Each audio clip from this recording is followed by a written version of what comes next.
Ho l'onore di essere indicato, eletto dal Consiglio regionale a partecipare a questo evento che insomma, è un evento fondamentale nella vita costituzionale del nostro Paese. Il Capo dello Stato rappresenta ovviamente il riferimento costituzionale garante del rispetto delle norme fondamentali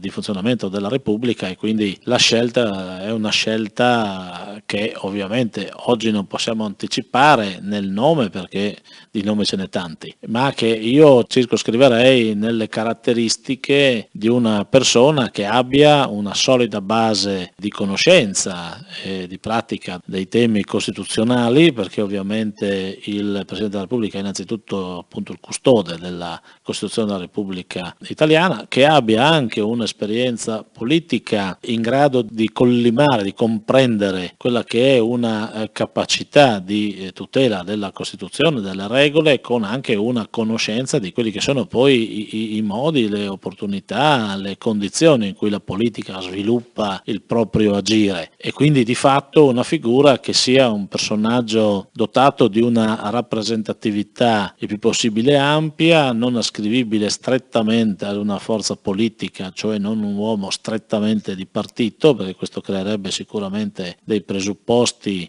di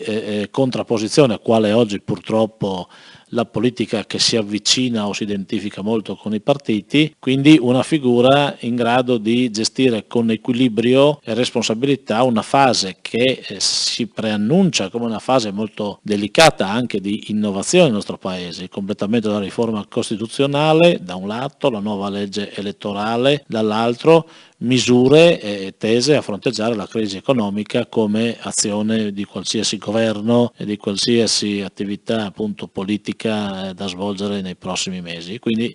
la necessità di avere appunto una persona di grande equilibrio, di capacità, di conoscenza e di garanzia.